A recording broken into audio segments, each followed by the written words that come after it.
Dear sisters, let's make the future bright. Dear sisters, mothers, daughters, and wives. Dear sisters, let us get closer to Allah. Assalamu alaikum wa rahmatullahi wa barakatuh. My dear sisters in Islam and also my dear brothers, welcome to a new episode of our program, Dear Sisters. We're with you, bi'idhnillahi ta'ala, my dear sisters, to answer your questions. Any questions, bi'idhnillahi ta'ala, relating to relationships, so that we can try to give you advice about your situation. Also, any questions relating to basic Islamic knowledge relating to Muslim women, inshallah. How to deal with your kids and things like that, inshallah. Let me take a moment to welcome my guest, Sheikh Ibrahim Zidan. Assalamu alaikum wa rahmatullahi wa barakatuh. How are you doing this afternoon? Alhamdulillah, very good. Alhamdulillah, Rabbil Alameen. So it's great to see your very nice smile, mashallah. Barakallahu feek. At the same time, the idea of what's easy is relative. I'll give you an example. The issue of Hajj for women, okay, who don't have a mahram. Now, someone can say, well, what a person would normally say is that, okay, you're taking the easy opinion that you can actually go. But another person would argue exactly the opposite. They would say that the easy opinion would be just to say, okay, I'm exempt. That's the easy thing to do. But the hard thing to do would be actually to go in a group without a mahram and go to Hajj and suffer through all the trials and tribulations that any person goes through during Hajj, the struggles that they go through Hajj. So kind of like even the idea of what's easy is relative. Right. But in that case also, again, either the person is a person of knowledge, then the matter is easy for him. If a person is someone that is a student of knowledge and you have the means to differentiate between the sayings of the ulama, then he should follow whatever he believes is right. But most viewers of television are not students of knowledge. In that case, and people need to be very careful with this and apply this in their life, take the opinion of the most learned person. That you would come on the Day of Judgment and Allah subhanahu wa ta'ala ask you, why didn't you go? You would say, Allah, you asked me or you ordered us in the Quran, فَاسْأَلُوا أَهْلَ الذِّكْرِ إِن كُنْتُمْ لَا تَعْلَمُونَ. Ask the people of knowledge if you do not know. And I ask the people of knowledge. But then there's something in your heart that when you ask, did you ask the one that will give you the answer that you like? Or you answered the most learned person on the face of earth, according to the best of your ability. Even if you have to spend so much money or to travel to the end of the world, to ask a person something, it's worth it. This is deen. This is something, Jannah or the hellfire.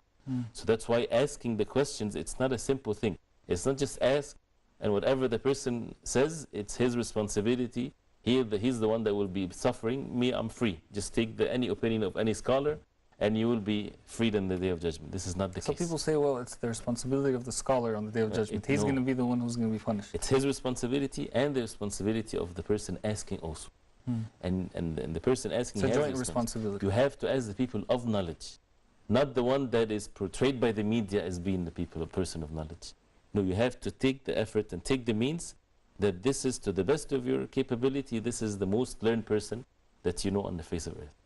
Jazakallah khair. Very interesting discussion, mashallah. And one important thing is, it is the right of the questioner to ask about the evidence.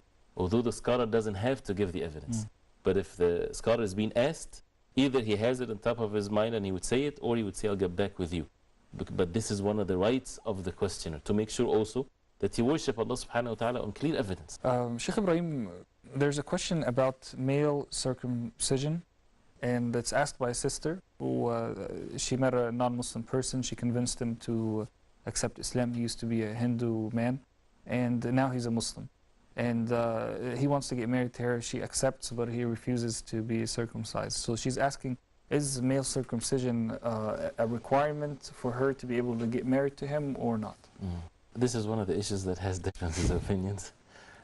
But the opinion that I personally take is that if a person is old in age and he embraced Islam and he was not circumcised, then it's not something mandatory for him. When we say old, we're not talking about 50 or 60. We're talking about kind of a young man. Right. Yeah. Although it's best for a person to do that if there's means and it's easy.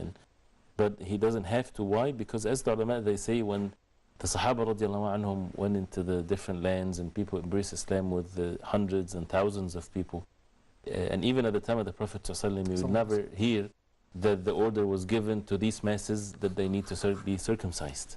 They just accepted their Islam and that's it, and they said the Shahada, they took their shower. But there was no such a thing as mentioning of circumcision like to the masses like that. So that's why the ulama, they say, you just leave the matter the way it is, and it's not mandatory in that case. Jazakallah khair. Let's take Sister Noura from Kenya. Assalamu alaikum. Sister Noura, assalamu alaikum. Wa alaikum salam wa rahmatullahi wa barakatuh. How are you? Alhamdulillah, sister. How are you doing? Hello? Can you hear me? Yep, I can hear you. Go ahead. I can't hear you. I can hear you, so go ahead with the question and we'll answer it, bidnillah. All right. First of all, I want to commend your efforts which you are making to inform us. We really gain a lot, mashallah. May Allah reward you all. And I always pray special prayers for. Barakallahu feek. Now, my question is, I wanted to know if, for example, you're traveling from point A to point B, for example, Makkah to your destination, Kenya, the distance by air, the distance between the two places is about 4 hours. Now, and the time Fajr prayers arrive when you are in the air, I think after 2 hours. For example, exactly 2 hours is time for Fajr prayers. Can you pray in the plane while sitting? Of course, taking into consideration you are not following the pillars of Salah. Can you do the prayers while sitting in the plane? Barakallahu feek. There are some scholars who say, no, you can't. Reach your point of destination, and then you can pray your Fajr prayers there. We'll answer you with that. Barakallahu feek. Thank you very much. The case here, if when you reach the point of destination and it's still time for Fajr, not finished yet, before sunrise, then you should wait till you reach your point of destination and pray your prayer with its pillars and standing and so on.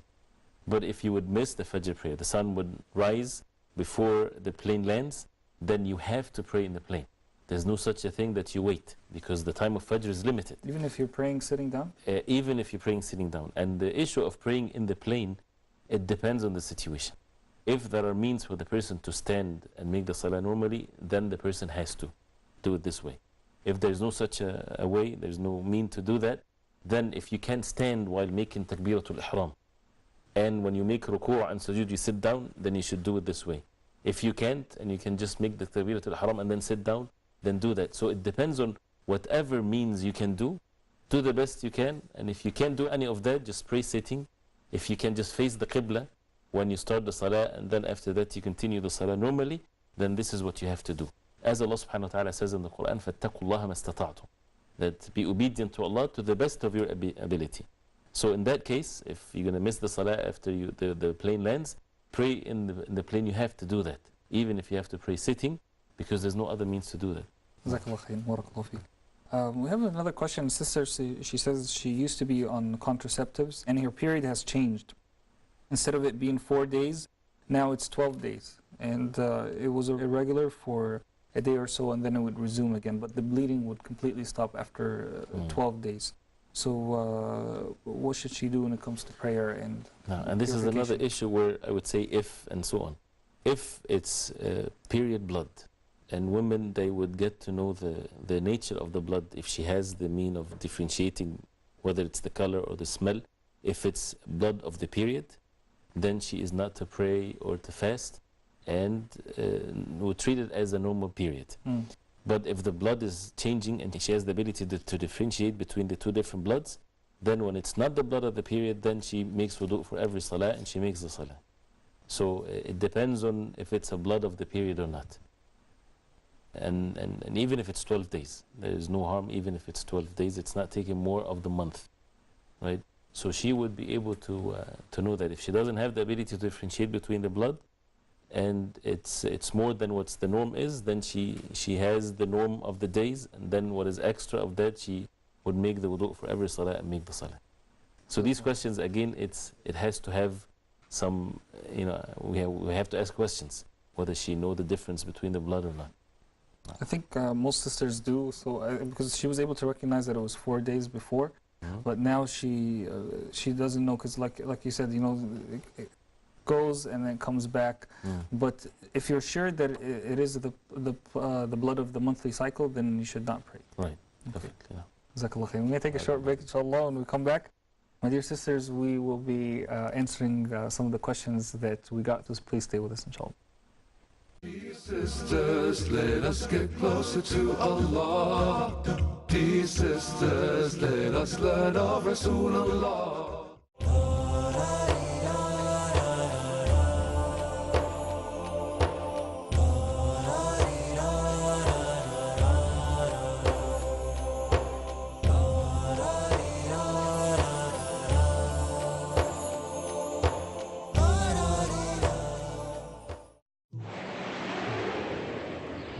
A friendly message by Dr. Zakir. Where is your paradise? According to Sahih al-Bukhari, volume number 8, Kitab al-Adab, chapter number 2, hadith number 2. A man came to Allah's Messenger and asked, "O Allah's Messenger, who is more entitled to be treated with the best of companionship by me?" The Prophet said, "Your mother." The man asked, "Who next?" The Prophet said, "Your mother."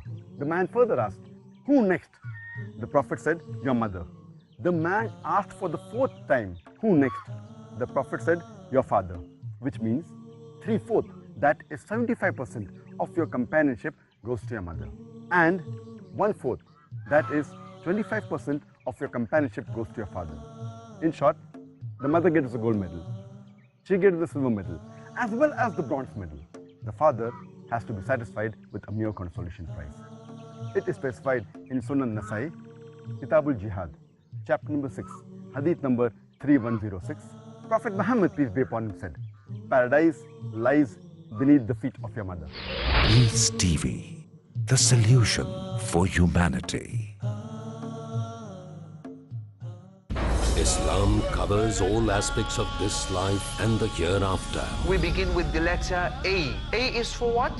A is for Allah subhanahu wa ta'ala, the creator of the heavens and the earth. The do's and don'ts, the freedom to choose, to decide our way of life. My prayer, my fasting, my zakah, my hajj, my slaughter. As per our wise creator's will or our uncertain human will. Everything is only for Allah subhanahu wa ta'ala. Bilal Ismail. Purification, a super important matter in our Sharia, as we will learn A to Z of purification. Appreciate the holistic approach of Islam in dealing with various affairs of life in A to Z series. Next on Peace TV. Dear sisters, let us get closer to Allah. Dear sisters, let us learn of Rasulullah. Assalamu alaikum wa rahmatullahi wa barakatuh. My dear sisters, welcome back to your program, Dear Sisters. Thank you so much for continuing to be with us. There's a sister who's asking about the life of a Muslim based on the Sharia. If you can, specifically asking if you can walk us through it from the time of Fajr until a person goes to sleep. In general, what can a person do in order to make sure that they are living the correct Islamic life? The first thing, the most important thing after the oneness of worship of Allah subhanahu wa ta'ala is the 5 daily prayers. So these has to be on fixed times, that we put these first. When people talk about time management, this is what you put first. This is the big thing in our day. This is people say, okay, I'm revolving my day around my breakfast, lunch, and dinner. Right. No, it should be around Fajr, Dhuhr, Asr, Maghrib, and Isha. For men, it's the masjid. There's no compromisation in that whatsoever. Unless the person is far away from the masjid or his work is far away from, that's a different situation. And the prayer in the beginning of its time. For the sisters, if she's at home, she prays in the beginning time of every prayer. So that comes first. And when we say the prayer, we perfect it. That means that you pray the sunnah prayer, you pray the fard prayer, you take the time in doing the prayer, you perfect it the most perfect way. And then after that, there are certain things to be done also and to be observed. When it comes to waking up at Fajr, for example, if not before that, you pray the Fajr prayer, and then it's a very recommended act to stay to sunrise in state of dhikr of Allah subhanahu wa ta'ala. Remembrance of Allah authentically, as the Prophet ﷺ said, and then after that maybe recite Quran. And I think we have a call, but one important thing is, as they say, your day is like a camel. If you drag it from its front, the back will come with it. So make sure that the beginning of the day, you do it in a perfect way. Allah subhanahu wa ta'ala will make it easy for you, that the end of it will be good. SubhanAllah, the English saying says a good beginning is half the work. Right. So it's the same meaning, SubhanAllah. Jazakallah khair. Sister Salisha from Oman, Assalamu alaikum. Yes. Assalamu alaikum, sister. I have a concern. I am an American now working in Oman. I converted to Islam about 2 months ago, but I don't know how to do the salat. I don't know how to pray. Where I grew up, there are no Muslims, so I had nobody to teach me. And this actually weighs quite heavily on my heart. And here even I try to talk to people about it, but like there doesn't seem to be an Islamic center here that a woman can go to. And then I hear comments like I read the Quran, but it's in English because I don't know Arabic. And somebody, you know. First of all, let me take a moment to congratulate you for becoming a Muslim. May Allah subhanahu wa ta'ala bless you, and may Allah subhanahu wa ta'ala always keep you guided. The second thing, do you have access to YouTube? I do, and I have watched the YouTube video, but I still find that the Arabic is it's difficult. It was the video I watched was actually. Let me give you some really good advice. Okay, there was a program done here by our dear Sheikh Muhammad Salah. It was called the Prophet's Prayer. Okay, he goes through every single step of how the Prophet ﷺ used to pray, and he explains it obviously in English. Someone, mashallah, may Allah reward him on YouTube, put all the episodes. There were a series of 13 episodes, 15 minutes each. Someone put them in one YouTube video. Okay, that comes out to about 2 hours. So I would recommend, if you can watch that, bi'idhnillah, so go ahead just on YouTube and just type the Prophet's Prayer and write Muhammad Salah for Sheikh Muhammad Salah, and inshallah you'll find that video. Watch it. If you have questions still, feel free to give us a call on this program. We'll try our best to help you, inshallah. But with the Arabic language, you know, this was saying how to recite the Quran. It's very difficult, of course, for someone that doesn't know how Arabic first. Yeah. There's nothing wrong for her to write it down, transliterated with the English letters in the beginning. And if she even read it from a paper, like Alhamdulillah, like this, there's no harm. Until you learn it, you can praise Allah subhanahu wa ta'ala and say Subhanallah. But make sure that you try your best to make your salah on time, and make dua when you are in sujood and so on, and take it easy on yourself. If you read it 5 times a day, how many rak'ah? At least 17 times you would recite it. After a week, that very difficult task becomes very easy and becomes very normal. Yes. So it's just few days that struggle with it. Inshallah ta'ala will be easy. And make sure that you become in a good environment with the Muslims, especially Muslims maybe from the same background, that they can help you in an environment. It's very important. But the issue of the Arabic, it's easy, inshallah. If it's done every day, inshallah. MashaAllah. Jazakallah khair. Alhamdulillah, so it's beautiful. One of the best things that I love about this channel is that it's watched by a lot of reverts to Islam. MashaAllah. And I find that, alhamdulillah, there's great benefits for them. Alhamdulillah. May Allah subhanahu wa ta'ala bless them. All right, let's take another question. So a sister is asking, she says, when sisters get together outside the masjid and they pray jama'ah, should the leader of the salah, a female leader of the salah, read the Quran loud for everyone to hear it, or only loud enough for the leader herself to hear it? No. She can raise her voice for everybody to hear, as long as it's safe and it's not going to be involving other men listening to that. If it's only women, and raising her voice just enough for everybody to hear. But is the woman's voice awra when it comes to reading Quran? If it's, of course, reciting Quran with tones and things like this, it's not for men to hear that. But for women to hear that, there's no harm. So if it's but what about, because I see on different channels, on different television programs, a sister would call in the show and she would recite just like a brother would call in. And I'm talking about an older sister, not a sister that didn't reach puberty. That should never be done, especially if it's beautifying her voice and giving. Reading tajweed. Right. She's not making her voice intentionally soft, but she's reading in tajweed, trying to have the most beautiful voice, just like a man would do when he's reading Quran. That should not be done. And that's why men should not correct the recitation of women while the women are beautifying their voice while reciting the Quran. Even if no one can physically see them. Right. Allah knows best. This is one of the issues also that needs to be corrected. But if it's done in a tone that it's not really a tone, and it's a normal voice, Allah knows best. But these things should be avoided, and people should, again, men with men and women with women. I'm getting quite a few questions these days on my personal page, and I'm getting similar questions here. We're not going to talk about specific situations, but let's just talk about a general issue. And I'll give you a specific example that I don't want you to answer that example, but to take it and give general advice, inshallah. This specific example, a sister from Libya, She sent me a message and she said that she is one of 6 daughters, and her dad will not allow any of his daughters to get married. And the oldest daughter is 40 years old. 40, 40, not 14, 40, 40. And they keep on, going down until the youngest one is like 21 or 22. He has no valid reason, no valid excuse. He lets the boys get married. I'm getting a similar question here. Parents don't want, their daughters to get married. Your thoughts and general advice to people in that situation? It's a very, something that is, for me personally, to think someone would do that to his own daughters, this is something that is amazing. But anyway, if this is true that the father is preventing his daughter to get married, period, then he has no guardianship on her anymore.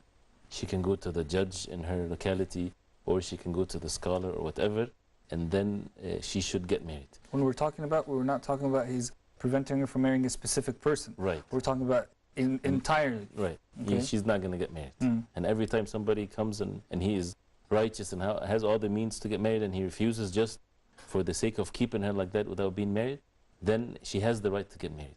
So his guardianship then can be moved to someone else from her relatives. If not, then the judge.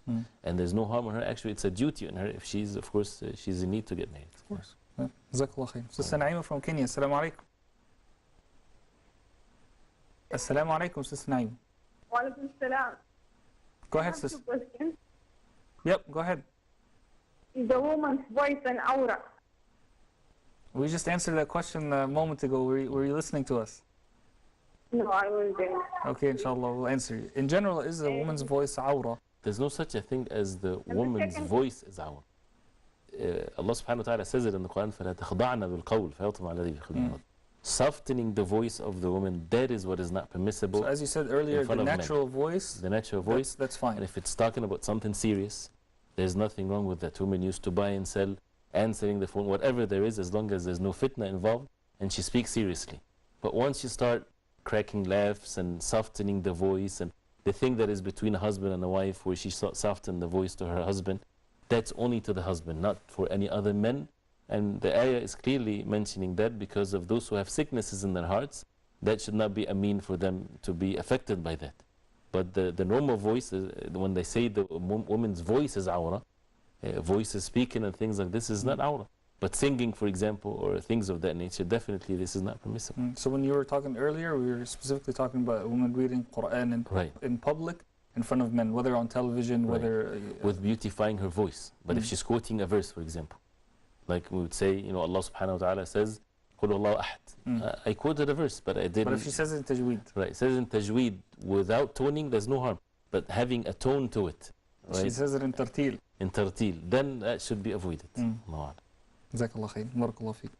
SubhanAllah, we have a lot of phone calls. Sister Amina from Nigeria. Assalamu alaikum. Wa alaikum assalam. Question? Yeah, go ahead, sister.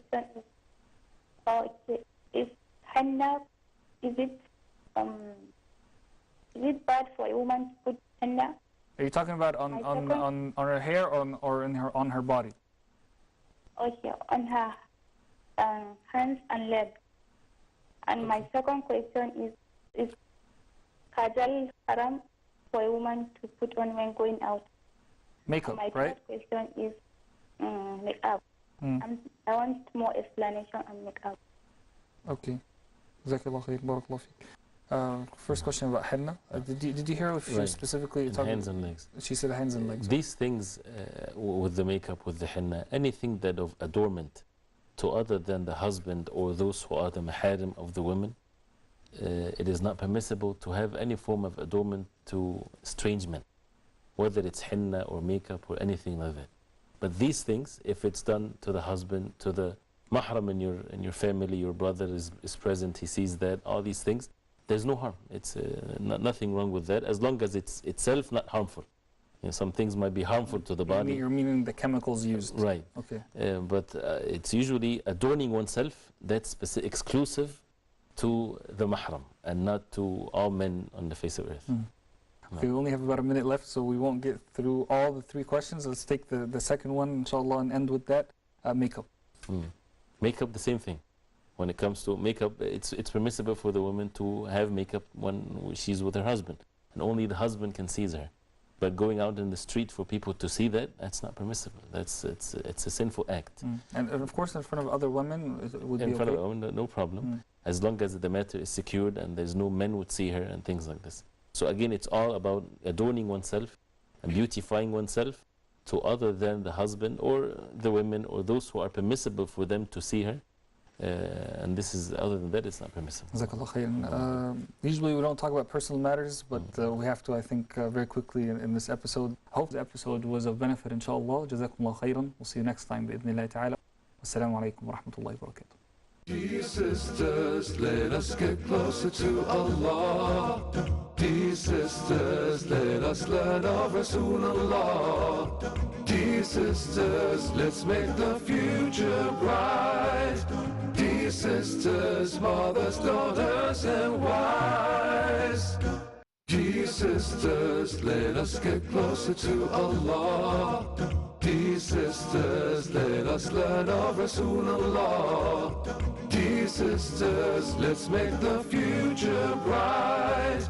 Dear sisters, mothers, daughters, and wives. Dear sisters, let us get closer to Allah. Dear sisters, let